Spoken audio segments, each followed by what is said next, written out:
All right, we have Brian Matthews with us today here on the Freedom Fries Real Estate Podcast. This is exciting. This is a little bit of a different episode. So, Brian, before we jump into it, why don't you tell us a little bit about who you are? What are you thinking about real estate? And I know you have some questions for us, so we'll jump into that right after. Yes, sir. Well, thank you for having me on the podcast. I'm a cadet at West Point, I'm in my first year right now. Sorry, Spiros. No, it's all right. Sorry, Brian. Go ahead. No. So I'm a first year at West Point, from Merced, California. Brian, do you know what Naval Academy graduates and West Point graduates all have in common? No, sir. What's that? We both got into West Point. I knew that was. No. I want to do that. You make us find a choice. I mean, West Point is a spot. Gotcha. Good for you, man. But no, I'm from Merced, California. Just got interested in real estate because going back to California, you got a 6-hour flight, and looking at the calendar and everything West Point has to offer, they told me, hey, Rich Dad Poor Dad is a really good book to read. I said, okay, why not? So on my way back to California, I eventually got through the book on those 6-hour flights. And one of the things he talked about was real estate. But at the same time, I was like, I don't know, because this is something that's really risky, And I had met with Captain Marchman here at the academy, and he told me a little bit about it. And I was like, sir, you're doing this real estate thing? Like, what do you, okay. Yeah. So, and then he was telling me all the benefits, and I was like, okay, so maybe it's not that bad. But then you go back to hearing your parents and everyone around you say, oh, man, you lose all this money if you do this. All loans. When you hear loans, you think negative connotation, like you're going to lose all your money, you won't pay it back. Yep. You're down in the dumps. But I was like, no, let me see. Did some research, looked up some podcasts. And then he sent me the Freedom Fries podcast. And I was hearing all these crazy stories. And the one that kind of sold me was, I think you had an individual on here who was active duty. He graduated in 2013, I believe. Yeah. And he was at Fort Liberty or Fort Bragg. And he was just doing all these things, making all these moves. And that told me right there, like, if you go out there and get it, like, this is the perfect opportunity to set yourself and your family up for success. Right. So that's really what kind of sold me on it. And as I go more through the journey, I'm looking up podcasts, reaching out to Captain Marchman and all these other things. So I'm really glad that you guys are having me on the podcast. And awesome. Now to the questions now, or I can let you know. No. I just want to touch upon a few things. Well, one, I think it's really cool, and it says a lot about yourself, Brian, that before you even graduated college, you're diving into this and reaching out to folks and networking, and you're hearing all the things that I think everybody who's in this world have heard before, that it's risky and, loans are bad and debt is bad. So, I wouldn't, you want to take those things with a grain of salt. You listen to them and you make calculated risk, and you run deals and you run analysis. And if the numbers work, you go into it, which I'm sure we'll jump in today. But I just want to say, man, it means, it says a lot about yourself that you really diving into this and trying to learn as much as you can before you jump into it. So you're a leg ahead of a lot of people in the world. So it makes me feel good that we got you on here, and that we're, kind of mentor you into some financial freedom, hopefully in the future. So Spiros, I don't know if you wanted to add anything before we jump in. So I do actually. I've had this discussion about the risk, and how the real estate market is risky. But here's the thing. Let me pose this kind of contrast to you, right? So you look at the stock market, right? Do you know, Brian, why a stock goes up or it goes down? Do you really know? It's hard to know that, right? It's very hard to track. You could look at a company like Tesla. They're doing great. You see more and more Tesla cars on the road every day. It's the best-selling car. And you think, oh, man, the stock price must just be going up all the time. That's not the case. So then you say to yourself, why? Well, I think what we on the real estate side of the argument have realized is that it's black magic sometimes. Like, you can't figure out what it is. But at least with like real estate, we've all lived in a house or an apartment or a condo. We've all lived in a neighborhood. We know what makes a good neighborhood, what makes a bad neighborhood. We know there's so much more that you can know about real estate that you just don't have access to when you're Right. talking about, the stock market or really complicated investments, right? So to me, sure, man, there's risk in everything. There's risk in everything. But with real estate, I just feel like there's an opportunity for young guys like yourself to educate yourself and mitigate some of that risk through education and your own life experience, which where you compare that to these other kinds of investments, it's a little bit more difficult to do to get a real education. For sure. Right. 100%. All right, Brian, what do you got for us? Hit us with some questions. So just to level playing field, we do not know what questions Brian are asking us. So we're not experts. We're just going to answer the questions as best as we can based on our experiences. So if we get something wrong or, we're going down the wrong path, nobody send us nasty DMs. But Brian, all right, go ahead. So one thing I hope to achieve in this is to kind of reach out to some of the cadets and people like myself who are like at the academy right now trying to figure out, all right, when I get to my first duty station, what am I going to do? How am I going to set myself up for success long term?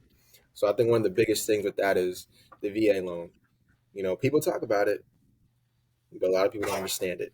So Right. if you could both talk about how the VA loan has helped you out or your friends out, and really set you up for success in buying a home and just investing down the road. Yeah, Spiros, I'll let you. Up to you, whatever you want. I could talk about the VA loan all day long. So if you want to jump into it, then I'll piggyback off of you. Yeah. So the VA loan is a way for active duty and veterans like us to be able to go buy a house with a very low or no down payment. Now, there are other programs out there that allow you to buy homes with low or possibly even no down payment. But the problem is they make you buy what's called mortgage insurance. And that's a way for the lender to protect themselves in the event that, the market goes sideways or you can't pay back your loan, right? But the VA, the federal government, actually insures your loan. So you don't pay that mortgage insurance and you're able to get into a house, your first property that you're going to live in, without really any money down. So somebody like you, Brian, who's just starting out, the on the plus side, you're gainfully employed, you're making a good income, you're accomplished, you started and finished service academy, or in the case of like ROTC guys, and gals, they've started and finished college, right? So you're a good bet for the VA. So they're like, go out and get a house. You don't need a down payment. You'll just roll right into it and we'll insure you as a borrower. And that's really the big thing. So the keys with the VA loan is you got to live in the house and you got to be able to make the mortgage payment, right? What you don't have to do, that everyone else in the world generally has to do, is come up with a big fat down payment, which in your case, you've been at West Point, for the past 4 years. Really haven't had time to, come up with that big chunk of money. So it eliminates the need for that big chunk of money. Mike, what do you think? Did I miss anything there? Yeah, no, spot on, right? I'll just touch on a couple things of how I see how the VA loan can benefit someone like Brian or a newly commissioned or enlisted soldier, airman, whatever you want to call it, right? So, like Spiro said, low to no money down. It's an advantage where, especially for people coming out of a service academy, right? You have folks who are probably going to be stationed at the same places as you. You have folks who you probably will know who are going to be in your basic training, who will be at your first duty assignment. You are taking the legwork, right? You are.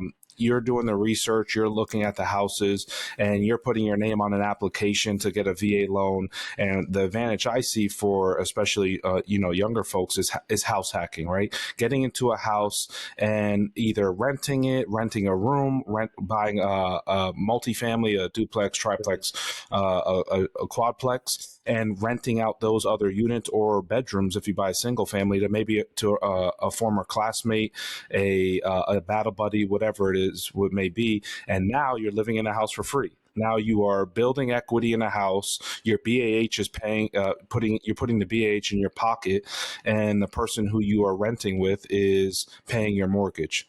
So not only did you get into the house for free, or maybe a few.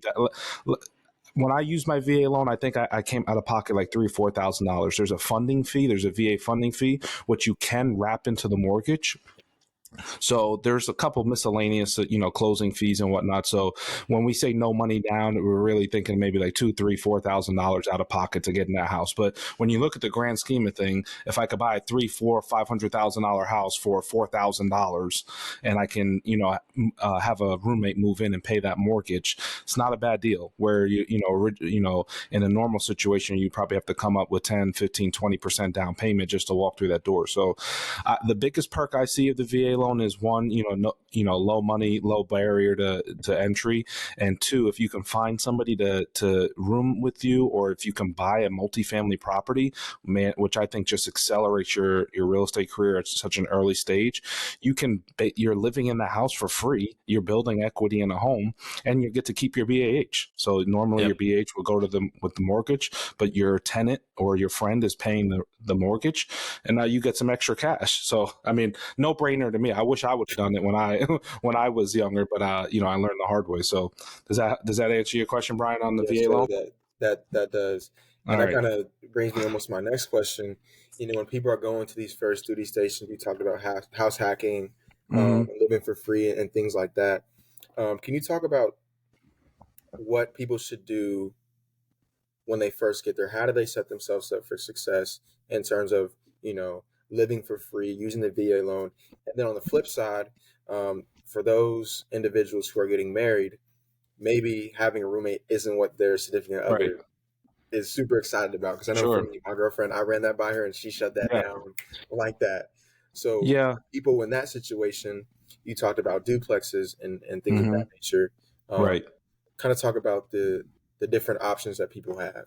Yeah, so I'll jump in on that. So sure. I totally get it, man. You're getting married. You're not looking to have roommates underfoot and leaving their socks all over the place and empty bowls of popcorn. I totally get that. But with the VA loan, you're able to acquire properties that are duplexes, triplexes, and even a quadplex, right? So we may be getting into higher amounts of money and stuff. But here's the thing. I mean, if you spend the time doing the education, which you're already doing, and you run the numbers, it could make sense, especially when you're in and around duty stations. There's always a healthy supply of potential renters, right? So that way you kind of get the best of both worlds. If you can find a duplex, you and your new bride can occupy one and have your privacy, but then you can have someone else paying into that mortgage. And one thing I want to bring up, I've been having this discussion with my son, Will, recently, because he's trying to buy his first house. And, a lot of people that talk about house hacking always say, living for free and all that stuff. And if you can swing that, that's great. But also I wouldn't be afraid to say, hey, I still might have to kick in some, right, to make it all work, but it's going to be significantly less than if I just went and bought a place on my own. Or, the other way you can look at it is someone else is helping you pay that monthly payment every month. And it really accelerates your debt pay down and accelerates the equity that you're building in the property. So that's my thought. What do you think, Mike? Yeah, no, the spot on, Spiros. I'll say this because I think we get wrapped up in the key in the buzzwords and the house hacking and the living for free, right? All that stuff is fantastic if it works out, but there's nothing wrong with going to your first duty station, buying a single family house, single family home for you and your your new bride, and just living in the house. And your BAH is, you guys now have a combined income maybe, and you don't want to look at your spouse as a roommate, but you have more money coming in, and you guys are splitting the monthly mortgage, and you're doing great. And now in 3 years when you leave, you now have an asset to your name that can now become a rental that's going to be generating income for you guys. So there's absolutely nothing wrong with that. That's exactly what I did. I got to Fort Gordon and we built our first house and we used a VA loan, and I didn't live for free. I used my BH and my BH paid for my mortgage. But when I left that place, when I sold the house because it was a good market, and to get to my next duty station, I had $70K in my pocket because the real estate market went up so much that it was a good time for me to sell. So there's nothing wrong with just buying a house. You don't need to get a roommate. It doesn't have to be a duplex. It doesn't have to be a quadplex. It doesn't have to be, whatever. There's nothing wrong with that. Now, if you come across a deal and you have a multifamily and it makes sense and you can find a roommate and all that stuff works out, that's a no-brainer. It's a home run. Go for it. But there is absolutely nothing wrong with, just playing it safe for your first deal, buying a nice cozy house for you and your wife, and you guys live there and you learn more and more. You go through the process of using a VA loan. You see what it is to, sign closing papers, to work with realtors. You get all that. You get all that ins and outs. So the next PCS, you're like, oh man, this is a no-brainer. We're going for a duplex. We're going to buy two houses at the same time, And just to touch a little bit upon like what that looks like. Okay, so some of your key players when you get to your first duty station is you're going to need a lender, you're going to need a realtor. Okay. Well, I always recommend a realtor when you're buying a house because you don't pay for the realtor. The seller always pays for the realtor. Okay. So you as a buyer, you're not going to pay any fees for the realtor. The realtor works for you. When you sell your house and you have a realtor, then you're going to pay some fees. That's how that process works. So ask around, ask some folks, some friends who may be there, who maybe recently purchased a house, go on some forums and find a realtor who knows the game, who can respond back to you quickly. That's some of the biggest things I look for a realtor. They answer you. And a lender, right? There's plenty of lenders out there. The VA loan is pretty standard across the field, right? The big banks have them. USA has it. Navy Fed. Really any bank has a VA loan. So you look for if anybody's running any kind of specials or, paying some closing costs or whatnot. But those are your two main things. You need to get a lender who's going to fund, get you the VA loan, and you need a realtor who's going to tell you what areas are good, what areas are bad, and they're going to help you get the property. So those are your two main players. Yes, sir. Perfect. Right. What else you got, Brian? So a lot of people talk about the risk. And they say, society's telling you, oh, you shouldn't do this because you'll lose all your money. You should play the long game, get into stocks and index funds and things of that nature. So what is your response to people who talk about the risk? And even for cadets and those in college who have their parents kind of whispering in their ear, like, that's not a good idea. Like, lose all your money and then we're going to have to bail you out and things like that. I'll take this one first, Spiros, and you jump in. I just want to put this up front, Brian. Like you are never going to get rid of those people who are going to be in your ears. Like to this day, I have friends and family, and they have my well-being, up front and foremost. But they're always, I don't think that's a good idea, or that's kind of risky. Okay, those are your buzzwords. My response to that is. There's risk in everything, okay? And if you played it by playing it simple, you can play it simple, but you're gonna work a 9 to 5 for 70 years, and you're gonna be on a hamster wheel, and you're gonna be you're gonna be in a cycle doing the same thing over and over and over. Now, don't get me wrong, absolutely nothing wrong with that. Like if that's the life that you want to live and that's what's comfortable. I'm never going to shoot somebody down for living a comfortable and sustainable life. Personally, okay, risk are personal in me. I don't want to do that. I want to retire early. Brian, I've told you this a number of times, right? Like, I want to be 35, 40, and I want to be retired on the beach with my family. That's that is my goal. I don't want to work that much anymore. Okay. So I have found real estate, and real estate is risky. You can lose money. You can make a lot of money. You can do bad deals. You could do good deals. The reason why I like real estate so much is because I am in control. I control the real estate. I'm not going to buy a house unless I say, okay, like the house, nobody's forcing me into buying a house. If I say, listen, the numbers don't work, guess what? I don't buy the house. Right. I run the numbers on every single deal. It's a calculated risk. That's what I call it. It's calculated. You run all your numbers, and listen, you can never run a number to the cent. Things happen. Something might happen. Something that you didn't account for might happen. But you can get really, really close. You can get really close, and you can take all that risk and calculate for it and say, listen, okay, if I open up this wall, there might be some mold. That's $5,000 calculated into my rehab. Or I might buy this house and the foundation might be bad. I'm speaking from experience, and that's going to be $26,000. Guess what? Calculate that in your calculations. Now you get to the end where you need to make a decision on where you want to buy the house or not, and you say, okay, here are my calculations. This is what could go wrong. I need to account for all that. Here's the offer I can give you. If you can't accept it, then I'm sorry, it's not going to work. Guess what? A lot of times they do accept it, and now you're in it. Now you're making sure all your calculations are correct, and you go with it.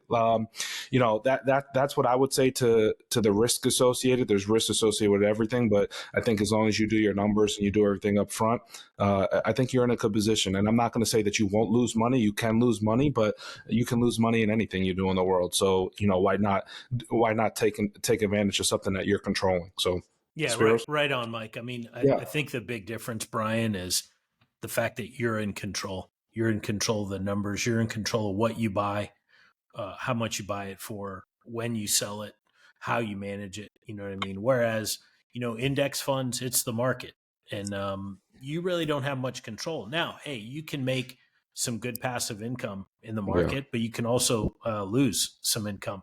I will say the guy that the West Point grad that you're referring to, Taylor Wing, on that episode, I remember when we were talking to him, and we kind of did the same thing we did to you. We're like, hey, tell us a little bit about you and what you've been doing. And he told us what he was doing while he was active duty. Yeah. And I could be wrong on the numbers, but I think by the time he got out of active duty, he had like 100 doors, right? And I said, I know what you're not doing. You're not looking for a job. That's what you're not doing. Right. So you look at a guy like that who is probably, less than 10 years older than you. You know what I mean? And in essence, he's retired. Now, is he retired like he's sitting on a beach drinking Mai Tais doing nothing? No. He's working, managing his own real estate on his own time, on his own terms. And that, to us, like to me and Mike, that's the big difference. That's the big difference. Definitely. Yeah, and listen, we're not trying to paint a picture here where you're going to be, on the beach in a year or a half, right? It takes a lot of work, and it takes dedication, and you got to learn the game, and you got to learn how to calculate those risks. But like Spiros said, you're in control, and listen, if the numbers don't work, don't buy the house. And a lot of people get concerned with, oh, well, if you're going to flip it or you're going to do a rental and the market turns, what happens? Well, then you just shift your strategy, right? If you're like, I'm in a flip right now, guess what? If interest rates skyrocket, then I'll refinance and get my money out and keep it as a rental, because everybody needs a rental. So you can always adjust. You can adjust based on what's going on in the market, and as long as you have that knowledge, that's the most important thing. You have that knowledge to be able to be flexible once you're in a deal. So go ahead, Brian. What else you got? No, that's amazing. Thank you for answering those questions. The next one is, we talk about all these real estate tools. Which ones have been the most beneficial and effective for both of you? And then how do you educate yourself on these tools? And what platforms have you found most helpful to educate you on these tools and to be able to actually apply them in the real world? Yeah, that's a great question. Spiros, you got thoughts? Yeah, that's a good one.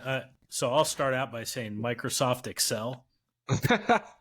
Dude, I literally have I'm on a dual monitor right now, and while we're talking, I'm just multitasking. I'm looking at my expense tracker for my current flip on Microsoft Excel. It's like, oh man, I spend $100 at Lowe's. I didn't know. Yeah. So yeah, Excel 100%, man. So and actually, there's a reason why I'm saying that. So Brian, there's a ton of tools out there, whether it's Deal Check, Rentometer, even Zillow, and a lot of them, you can get a lot of information from, that's free.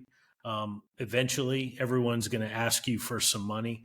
The reason I said Excel, there's a purpose behind it.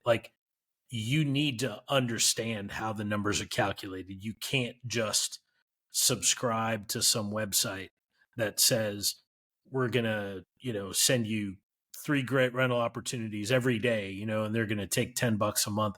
Mhm. You have to understand the numbers.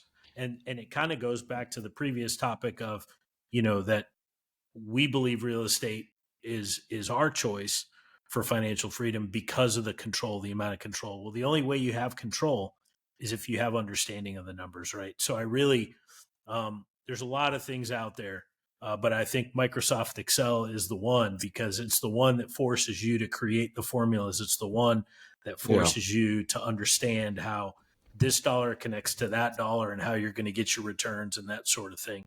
Obviously, and Mike, I let you talk about this because you've got, I think, a little bit more experience than I have having, surrounding yourself with a team. So maybe Mike, talk about what kind of team you need to really get into real estate. Yeah, no, definitely. So spot on Excel, Spiros and Brian. I still use Excel today, but to some of the resources that I've used that have taught me how to use Excel properly are things like books, podcasts. When I was first starting out, I've told you this, Brian, but I just became obsessed with audiobooks and podcasts and forums, right? Like I was in the Bigger Pockets forums every single. There wasn't a dull moment where I wasn't like I was in a comment of a comment of a comment on a forum, and that's how you learn. Like I was screenshotting things, or like, oh, use this formula when evaluating numbers, and then I memorized it. I was like, okay, well, let me drag that over into my Excel sheet now and see how I can plug that on a deal. So you really got to just immerse yourself in listening, reading, speaking to other folks like Spiros and myself, and listening to different podcasts and reaching out and networking. And the only way you're going to learn how to run numbers and calculate risk are to just practice and do it. Bring up Zillow. Like if you're thinking about going to Colorado Springs, throw up Zillow, bring out a mortgage calculator, see how much your BAH is going to be, and start running some numbers. Like, hey, listen, if I buy a $350,000 house and my VA loan cost is going to be $3,000 and my mortgage is going to be $2,500, what's the rental going to look like when I leave here? Is that going to be a good price of my mortgage? Where when I leave, can I rent it for $2,800 and make a few $100 a month? So those are all great tools. And then like Spiro said, your team is really important. And I have found it's a little bit easier to find your team once your boots on the ground, right? It's easy to virtually talk with somebody and they can, text you and yes you to death. But when you sit down with somebody in the coffee shop or a realtor, face to face, and you can have that, you could tell if somebody's legit or not just by having that conversation. So, it's good to do the initial legwork while you're not there, but you definitely, like, once you touch down, like, hey, let's grab a coffee or something just to make sure we're on the same page. And your key player there is going to be your realtor when you're first starting out, because they're going to have your best interest, hopefully, if you have a good realtor, at heart, and make sure you're not walking into a disaster. So your realtor is going to be key, and finding a good realtor is really important. And when you're reading those forums and you're listening to podcasts and whatnot, you will probably find people who have used realtors in the area that you're looking, and that's how you can network. So definitely listen to as much as you can, reach out to as many people as you can, and start running some numbers on your own just to get a feel for what that's going to look like when you're ready to start making offers. Yes, sir.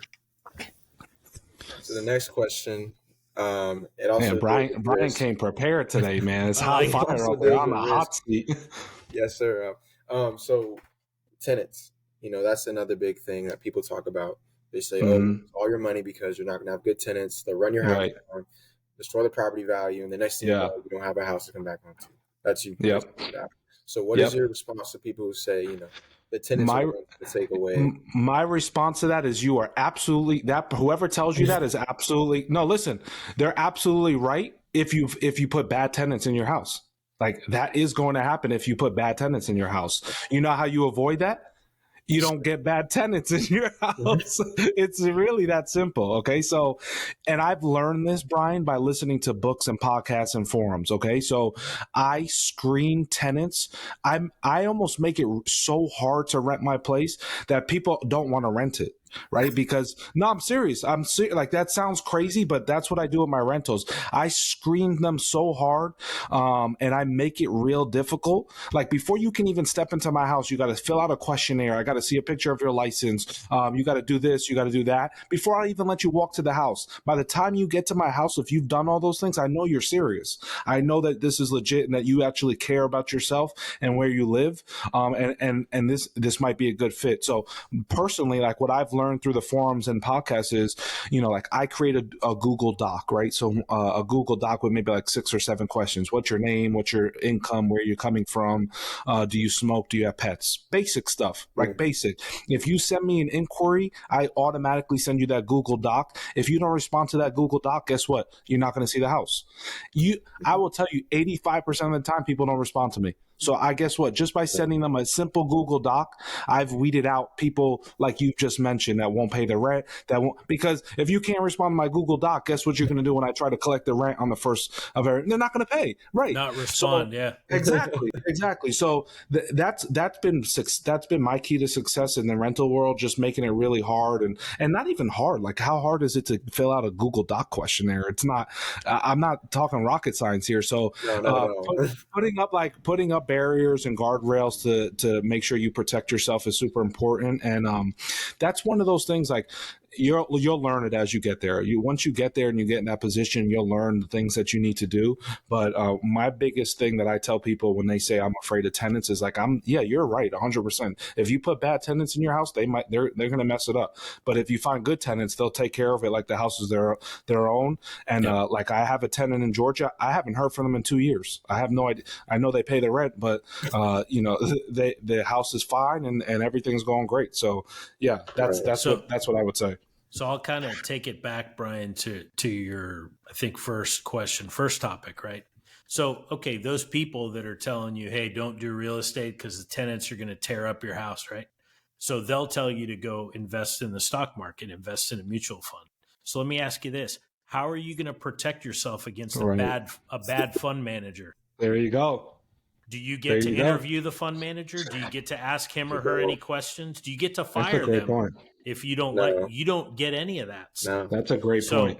Right. Again, it kind of goes back to, do you want to control your destiny or do you want to put it in the hands of people that you don't know? I would rather have the opportunity to have a rental, interview people, develop some kind of a rapport with them.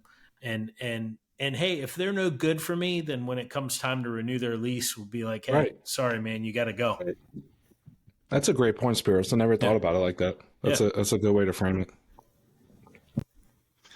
All right, Brian, you got anything else for us? I do have a question about the BRRRR. Oh, the BRRRR. That's my favorite. Yep. All right. Well, I know you enjoy the BRRRR, sir. So could you talk a little bit about that? Just break it down very, one-on-one, BRRRR 101, how do people use it? And then for people in the military or for cadets coming out of the academies, is that something you recommend, or do you recommend doing that for more experienced investors? Yeah, I will say personally, and Spiros, I'd love to see what your take is on this. I think the BRRRR I would not recommend a new investor to do a BRRRR. I would recommend it for maybe somebody who has maybe 1 or 2 deals under their belt. And when I say BRRRR, I say buy, reno, rehab, refinance, repeat. Okay, that's the BRRRR deal. And how that looks is usually the best BRRRRs are done in cash. At least that's how I've seen it, right? So you buy a house that's for $60,000. It needs a little bit, and if you have that cash, and I'm just talking about a deal in my head that it's easy for me to run the numbers, but you buy a house for $60,000 cash, maybe it needs $10,000, $15,000 in rehab.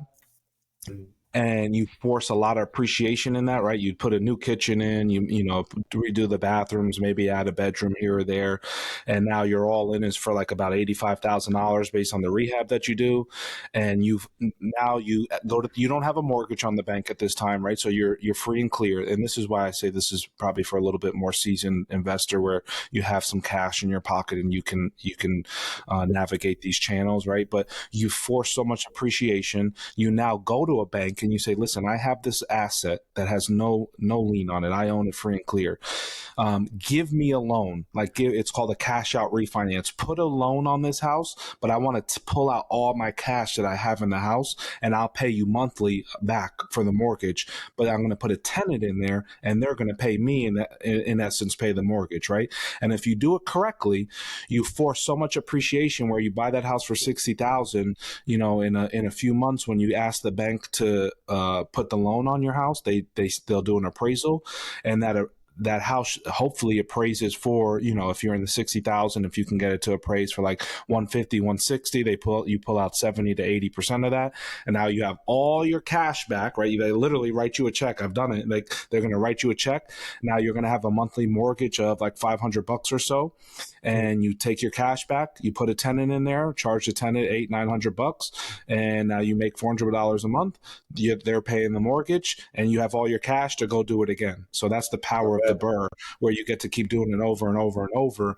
But it takes some knowledge, and I personally wouldn't recommend it to somebody who's going right in, because the best BRRRRs are properties that need some fixing up, right? So I wouldn't want a new investor to walk into a house. Not saying that you can't do it. It's real estate. Anybody could do it, but maybe have some experience under your belt to know the pitfalls that you're looking for.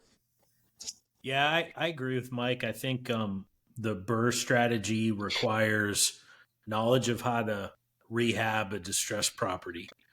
It requires knowledge about dealing with lenders and getting financing and refinancing. And it also requires knowledge about how to buy a place in the first place. So what I would rather see is you buy your first place, do some renovations, and get a loan. So you have all that experience, and then maybe on your -2, -3 project, that's when you start looking at BRRRRs. Right. Plus, it gives you a little bit of time to have some cash in your pocket, which I think is key for that.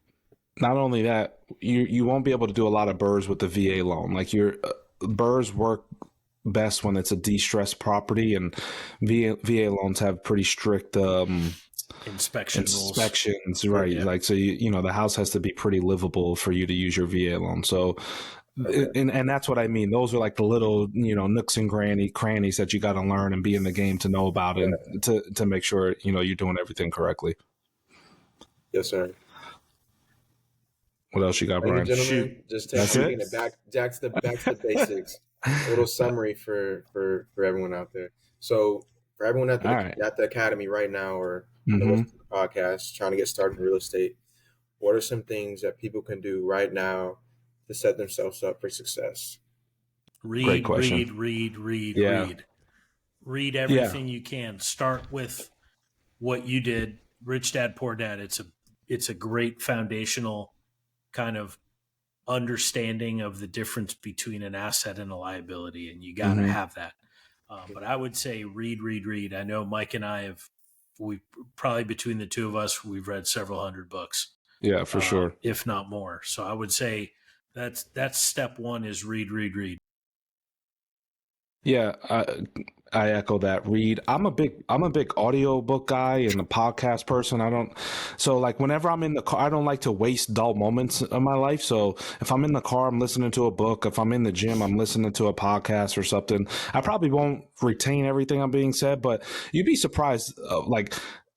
I've found myself just like randomly coming back to a podcast that I was like, man, I thought I heard he said something about a Google Doc when you're renting out a rental. Let me go back and listen to that. And that's how I get a lot of my information. So 100% read, listen, network, ask questions, go on Zillow and look at houses that you're going to in the area that you're going to be stationed at. And look, there's never too early to start looking at houses. See what your money is going to get you. See what 400,000 is going to get. See what 300,000 is going to get.